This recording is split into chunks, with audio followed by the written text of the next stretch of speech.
Taste the Daily. Chennai Koyambedu காய்கறி அங்காடியில் கீழே கொட்டப்பட்டிருக்கும் பழங்கள் மற்றும் காய்கறிகளின் மூலம் நோய் தொற்று பரவும் அபாயம் உள்ளதாக குற்றச்சாட்டு எழுந்திருக்கிறது. அதன் விவரங்களை வழங்குவதற்காக நமது தலைமை செய்தியாளர் ஜெயக்குமார் இணைந்திருக்கிறார். அவரிடம் கேட்கலாம். வணக்கம் ஜெயக்குமார், விவரங்கள். வணக்கம் செய்து.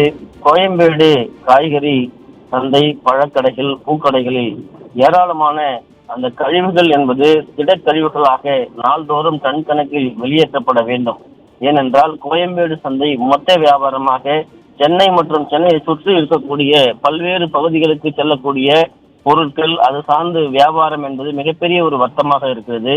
ஆந்திரா, கர்நாடகா, மகாராஷ்டிரா, அதே போன்று ஊட்டி உள்ளிட்ட பல்வேறு தமிழகத்துடைய பல்வேறு பகுதிகளில் இருந்து காய்கறிகள், பழங்கள், அதே போன்று வெளி மாநிலங்களிலிருந்து வரக்கூடிய பழங்கள், பூக்கள், இவைகள் எல்லாம் மொத்தமாகவும் சில்லறையாகவும் விற்பனை செய்யப்படுகிறது. சென்னை பெருநகர வளர்ச்சி குழுமம் CMDA கட்டுப்பாட்டில் இந்த கோயம்பேடு வணிக வளாகம் இயங்குகிறது. இந்த பகுதியிலே நாள்தோறும் டன் கணக்கில் இந்த காய்கறிகளுடைய விற்பனை செய்யப்பட்ட பிறகு இவையெல்லாம் அழுகக்கூடிய பொருட்களாக இருக்கிறது. அழுகிய நிலையில் இருக்கக்கூடிய பொருட்களை கோயம்பேடில் இருக்கக்கூடிய வியாபாரிகள் அந்த அழுகிய பொருட்களை கீழே கொட்டுவது ஒரு வழக்கமான ஒரு நிகழ்வு. அப்படி கொட்டுகிற பொழுது அந்த குப்பையாக, கழிவுகளாக அழுகிய நிலையில் இருக்கக்கூடிய பழங்கள், காய்கறிகள், பூக்களை எல்லாம் தினந்தோறும் அப்புறப்படுத்த வேண்டும் முறையாக. ஆனால் கடந்த சில நாட்களாக அப்புறப்படுத்தாமல் இருப்பதாக வியாபாரிகள் தரப்பில் குற்றச்சாட்டு முன்வைக்கப்பட்டிருக்கிறது. இப்படி அகற்றப்படாமல் இருக்கக்கூடிய அந்த காய்கறிகள், குறிப்பாக கருவேப்பிள்ளை, புதினா, கொத்தமல்லி, தக்காளி, உருளைக்கிழங்கு, கத்தரிக்காய், பீன்ஸ், வெண்டைக்காய், இப்படி பல்வேறு காய்கறிகள், பழங்களாக இருக்கக்கூடிய ஆரஞ்சு, சாத்துக்குடி, ஆப்பிள், கேரட், இப்படி இருக்க காய்கறிகள், பூக்கள் இருக்கக்கூடிய சாமந்தி, ரோஜா, இப்படி ஏராளமான பூக்கள் அனைத்துமே அழுகிய நிலையில் மலை போல கொட்டி வைக்கப்பட்டிருக்கிறது. அதிலிருந்து வரக்கூடிய அந்த திரவ வடிவிலான துர்நாற்றம் வீசக்கூடிய அந்த கழிவுகள் எல்லாம் சாக்கடை, ஏற்கனவே மழைநீரோடு கலந்திருக்கக்கூடிய சாக்கடை கழிவுநீரோடு கலந்திருக்கிறது.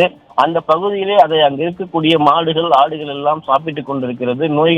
நோய் பற்றக்கூடிய அளவிலே கொசுக்கள் எல்லாம் மொய்த்துக் கொண்டிருக்கிறது. எனவே உடனடியாக CMDA நிர்வாகம் இந்த குப்பை கழிவுகளை உடனடியாக அகற்ற வேண்டும் என்று வியாபாரிகள் தரப்பிலே கோரிக்கை வைக்கப்பட்டிருக்கிறது.